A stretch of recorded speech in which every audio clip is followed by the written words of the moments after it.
राजा कहिले मुनिवर श्रीकृष्णंकर जो गुण एवं कर्म कथा शुणिले पाप क्षय हेब से कथा मते कुह। से परम पुरुष तांकर लीला कुहुक परी ब्रह्म रूपे सृष्टि करते, विष्णु रूपे पालन करी शिव रूपे संहार करते, भिन्न भिन्न रूप धरी ए जगतरे से क्रीड़ा करते। तांकर ए अद्भुत कर्म को किए बा जानी पारिब, तेणु से कथा शुणाओ। सुत कहिले राजांक कथा शुणी सुखदेव श्रीकृष्ण को ध्यान करी वर्णना कले। से परम पुरुष कृष्ण समस्तंक शरीर रे रही लीला करते। पंडित माने तांक पदसेवा करी आत्मार पापनाश करते। जे लक्ष्मीपति से होउचंते जदुवंशर पति। साधु माने तांको चिंता करि थांते। से मोर मनरे अछंते। से ही व्यास रूपी हरि को नमस्कार करी कहिले महत आदि पंचभूते जंतु भी आई ए जगते। जंतुंक हृदय कमले जार आसन सुख बोले। गुण समूह सुखे भुंजे 16 आत्मा रूपे राजे। से हरि बसु मोर हृदय वाक्य आवरी पदे पदे। नमोई व्यास मुनिवर कृष्णे अकुंठ बुद्धि जार। जामुख पद्म ज्ञान रसे मुनिए पिबंती हरसे। जे हरि कथा पूर्व काले नारद ऋषि मुनि मेले। ब्रह्मा को पचारिले जेते प्रसन्ने कही विमुतोते। ए वाणी सुनी सुख भोले प्राणी निस्तरे भव जले। कहई दास जगन्नाथ द्वितीय स्कंधे भागवत।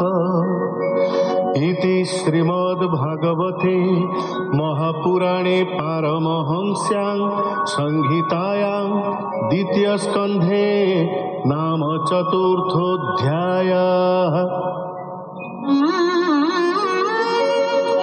आनंद चित्ते से नारद उच्चाई ब्रह्मांकर पाद।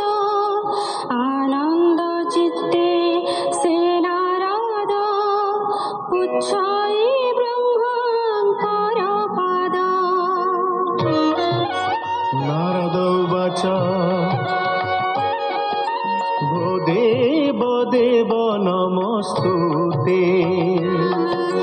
भूत भावन तु जगते।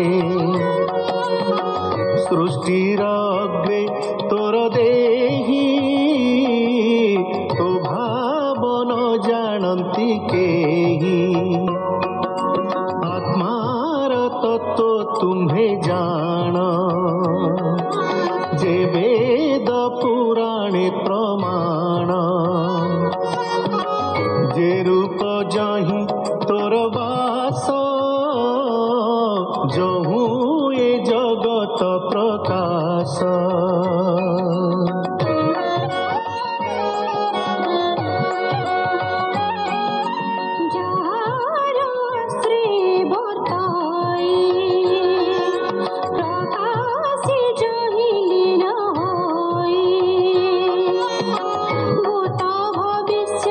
वर्तमान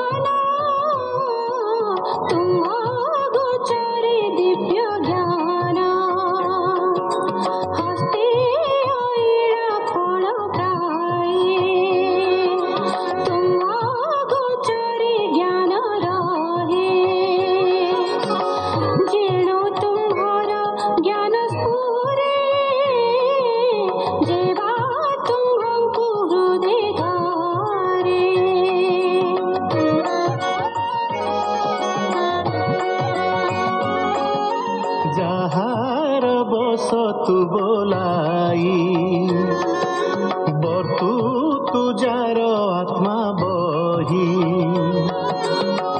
ଏ ସୃଷ୍ଟି କର୍ମ ଅଗୋଚର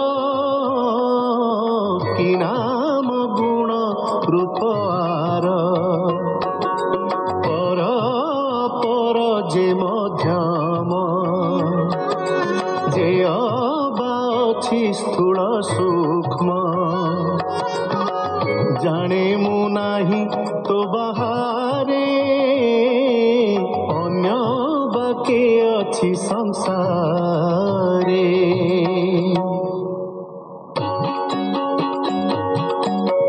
ତୁମ୍ଭେ ଯେ ଘୋର ତପ କର ଆତ୍ମା ସମାଧି ବଳେ ଧର ତେଣୁ ମୋହିତ ମୋର ମନ ତୁମ୍ଭ ଉପରେ କେବା ଅନ୍ୟ ଏ ମାୟା ସୃଜିଲା କେମନ୍ତେ ଏଣୁ ସଂଶୟ ମୋର ଚିତ୍ତେ ତୁମ୍ଭେ ସର୍ବଜ୍ଞ ସର୍ବେଶ୍ୱର ମୋର ସଂଶୟ କର ଦୂର ভকত ভাবে পচারই স্বভাবে পুত্র মুআটই যে মন্ত্রে মোর চিত্তে স্ফুরে এ বিশ্ব সমাধি গোচরে এনু নারদ বাক্য শুনি হরসে কহে পদ্মজুনি ब्रह्मा उवाच धन्य नारद मुनिवर साधु प्रस्ताव एतोहर तुझे पचारु जनहिते हे ब्रह्म भाग भागवते